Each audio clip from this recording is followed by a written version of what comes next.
We hate to say it, we hate to see it for Hollyweird, but we called it the Oscars ratings that simply would not come out from Nielsen, now shared with the world. And it turns out the world has turned against celebrities. No longer fans of movie stars, the fans have gone away. Crashed. That's the viewership, and today we'll tell you why Hollywood trashed itself by refusing to give you what you want to go see.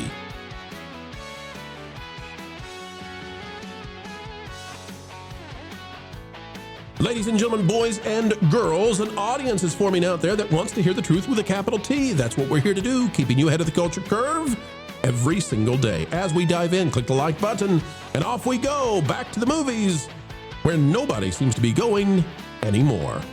Ladies and gentlemen, put another feather in the cap. We called it 24 hours later. Look at that. The Oscars. About 24 hours ago, we said they're hiding the ratings. They're not telling you what they are, and we know what that means. And how do we know what that means? Because even when the Super Bowl halftime show had cratered in viewership, they were crowing the next day trying to save the thing against the Turning Point USA halftime. And we revealed how they faked the ratings.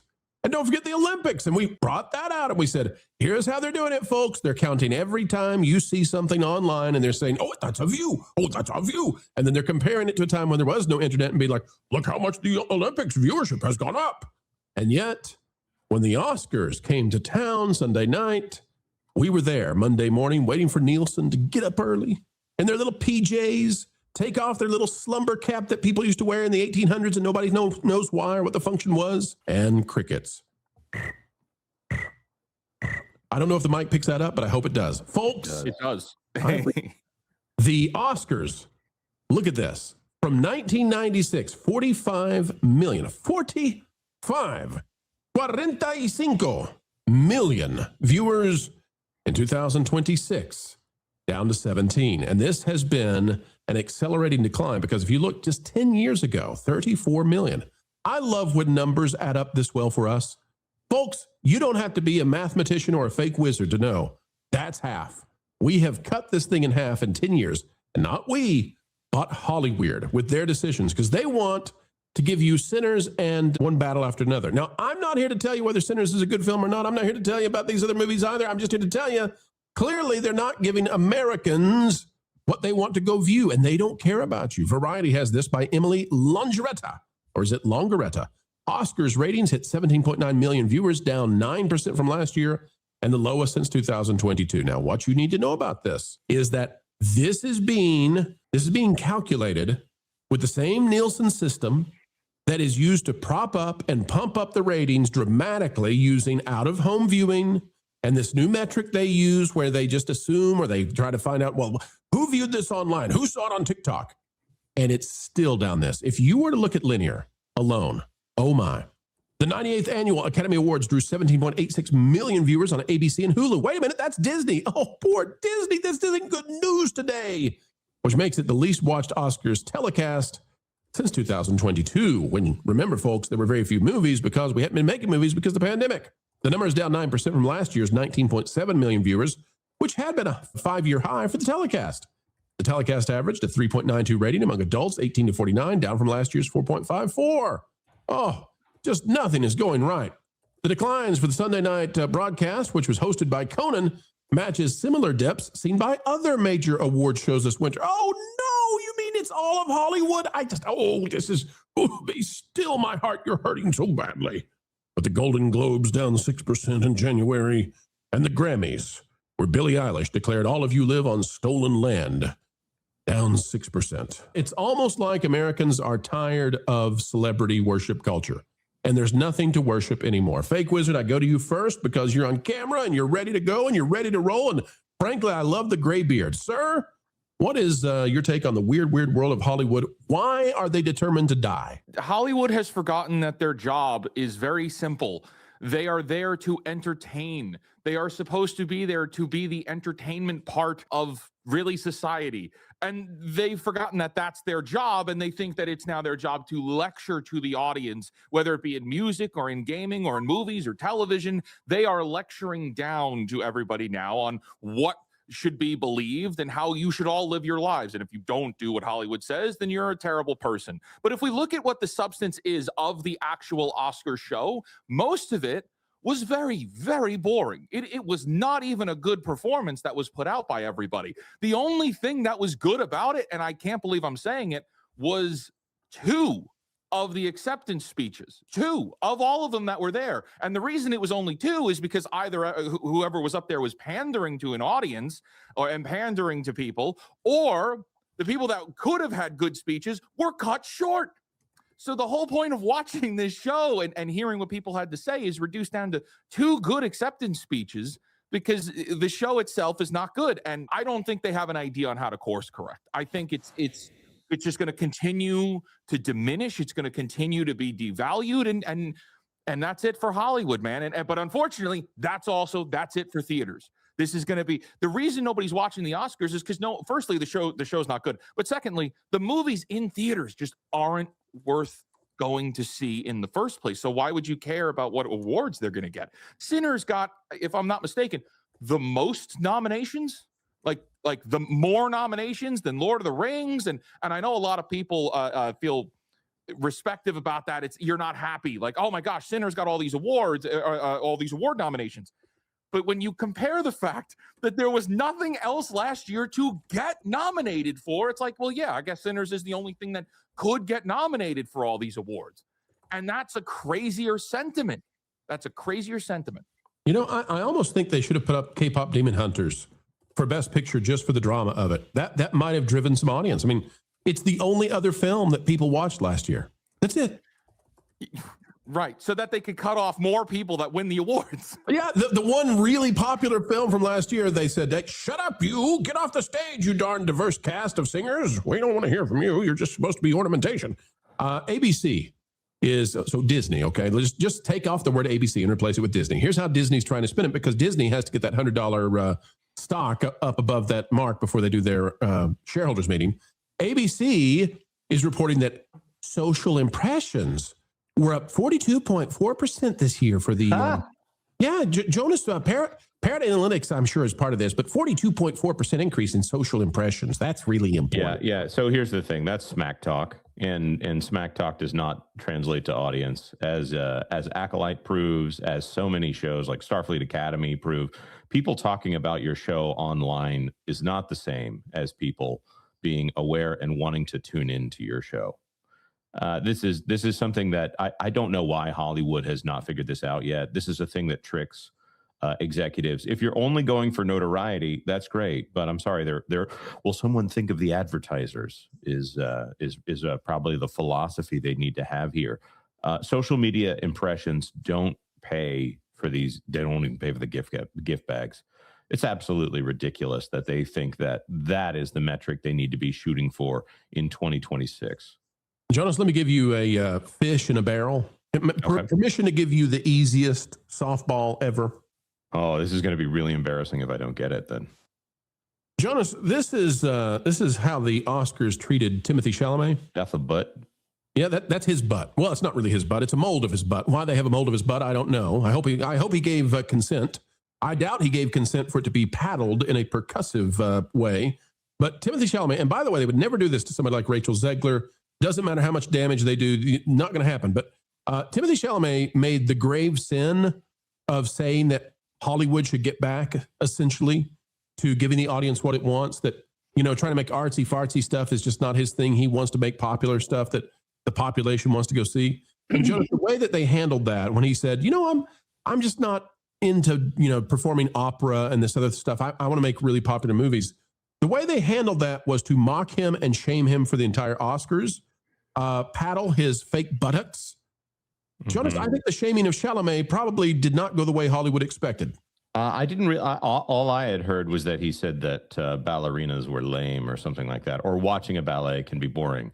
He was using it, Jonas. He was using it as allegory, metaphor for how Hollywood is chasing stuff that Americans don't want to see, and he wants to make things that people want to see. And he's absolutely correct, and I think that's the problem. Is he at their own Thanksgiving table pointed out the problem? It's when they say, "Why don't we have family unity?" And you say, "Well, maybe if Dad didn't drink all the time." That's maybe correct, but it's not what everyone at the table wants to hear. So I have a theory on this. It's a little tinfoil hat, so go with me here. I'm ready. They're tearing down Timothy Chalamet. What is Timothy Chalamet's big movie at the end of this year? Dune 3. And what comes out on the same day as Dune 3? You think Really? You think Disney that runs the get out of town, dude? You just won the Disney day. would do that. Look at Oh those my glasses. goodness. Look at that move there. Da da da da da. Yep. Da da da da. Marv. Disney runs the Oscars. Disney took down. They tried to take down Chalamet. It's just so sad. Nobody came their way to watch the thing. Yeah, go figure, right? Also, guys, it's called a humiliation ritual, and they all go through it. Right. Well, unless you're somebody like Zegler, another female starlet, Billie Eilish, you can't do that. She can. Oh yeah, the Zegler, Billie Eilish, all them, they never go through this kind of stuff. Timothy Chalamet is a white male who is getting a lot of big roles in Hollywood right now, and so he has to be torn down. But also, he's going up directly against Avengers Doomsday, so we have to label him as toxic so that people won't want to see Dune 3. That is an amazing theory. I had not considered that. Wiz, what do you think? Is Marv crazy? Is that real? No, I think it's right on the money. I don't know if it's if it really is connected to the Avengers thing, but I wouldn't doubt it. I do think that there is going to be an effort to tear him down because he spoke poorly against what they do, and what they do is not making money anymore. So this is a guy who that's what I actually appreciate is about you have Timothy Chalamet, who seems to know what's on the up and up. You've got Michael B. Jordan addressing the audience and saying, thank you for betting on me. These are sentiments that are lost on Hollywood. Like these are actually, even though Michael B. Jordan and Timothy Chalamet are Hollywood, these are the sentiments that audiences want to see. Make things for us. Thank us for paying you.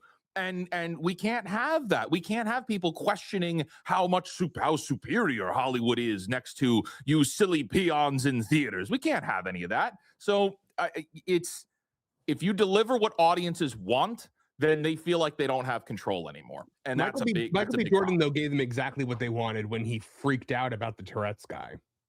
Yeah. Oh my gosh. Yeah, that and handled so poorly. I mean, hey, diverse Hollywood. Hey, you have so much virtue. Sorry, you can't. I do agree with it. Yeah. Oh, he plays the game. I don't doubt it. I'm just saying in his acceptance, we compare like the Joker, Joaquin Phoenix acceptance speech when he won for the first Joker film. And it's like, you made it. You didn't talk about you made it about ideology. This is now a forever tarnished acceptance speech. And we had Michael B. Jordan's and it was like, he put everything aside and he gave a really good speech that was empowering the people that might've been listening. So for that, I'm thankful for. I can't believe the sequel to Joker didn't do well now. I really can't believe it. Seems like there's a connection. There's a connection to these ratings dropping, and there's a connection to the industry dying. And folks, it's not like we take joy in movies going away. Nobody sits here and watches a theater close and says, yippee, and we took another one down, boys. No, we're sitting here giving the prescription for getting back to success. The Oscars are a canary in the coal mine. But by the way, we've got plenty of canaries because we're watching the ratings collapse across all these award shows, which means nobody cares about celebrities anymore. Same thing when we watch Access Hollywood be shuttered after 30 years. But here's the other thing, guys. And by the way, to the folks who are marketing Project Hail Mary, you guys just suck because this movie, the big reveal is the alien. But folks, look at this. I am hosting this from, guess where? Project Hail Mary on X, which has revealed the alien that you're supposed to wait 30 minutes of the movie to see. And there it is. And whoopee. Well, I'm not going to hide it if you're not going to hide it. If, fine, whatever. There it is. There's the alien. It's a really cool reveal in the movie. Way to go, marketing team. You guys just are terrible. But anyway, it's even worse that here they have a film that's very 80s Spielbergian. This is a film that could be one of those original IPs. I know there's a book, but it's an original IP to Hollywood. And this could take off if they just gave it any care in the world. It's optimistic, it's hopeful, it's pro-human. Nothing at the Oscars, nothing at any of this stuff. They don't like it because you like it. And they could make money and the industry could survive, it could thrive. But I swear they hate what Americans love. And they hate when we get movies like what we used to all go see together. They want to tear it apart. They want to kill their industry. It's the craziest thing ever. To quote another agent of chaos, so it's not about money, it's about sending a message. That's what it is. Message. There you go. So They got a chance here. 1/7 of the entire box office could be earned in the next couple of weeks from Project Hail Mary and Mario Galaxy. Project Hail Mario, right? 1/7 or even 1/6. These two movies combined may make $2 billion if they just get their act right. $2 billion at stake. And what are they doing? Shaking their fist at Americans and saying, how dare you not watch one battle after another? This is the greatest thing. You conservatives, you stink, and the orange Godzilla is going to destroy us all. Yay. Way to go, Hollywood. I can't imagine why you're still falling. Often as we get ready to wrap these up, folks, you'll hear us say, keep learning, keep growing, keep having fun. And the reason we do it is because we appreciate you. It's true, we do. And we want you to have a good time. Thank you for giving us the great time of spending time with you. Folks, on the way out the door, consider clicking that like button, share, subscribe, click it and stick it to the algorithms. It's the notification bell, and drop a comment down below because you matter. Your thoughts matter. Who cares what the legacy corporate deadbeat media tells you? You really are important. And we're a testament to that. We wouldn't be here without folks just like you. And since we've said it, we'll say it once more. Folks, wherever you are and whatever you're doing, keep learning, keep growing, and as always, keep having fun. Ladies and gentlemen, thank you for watching the video. Remember, this Wednesday is the Disney Shareholders Meeting. Coverage live on the Pro Channel begins at 10 a.m. this Wednesday. Also, friends, if you'd like to join us for MegaCon, we'll have a booth set up for you to join. Info on the screen. Come see Marvin, Lorne, and maybe one more at MegaCon, 11 a.m. to 2 p.m. on Friday. We'll see you. Thanks for being here. You're the Gigawatts.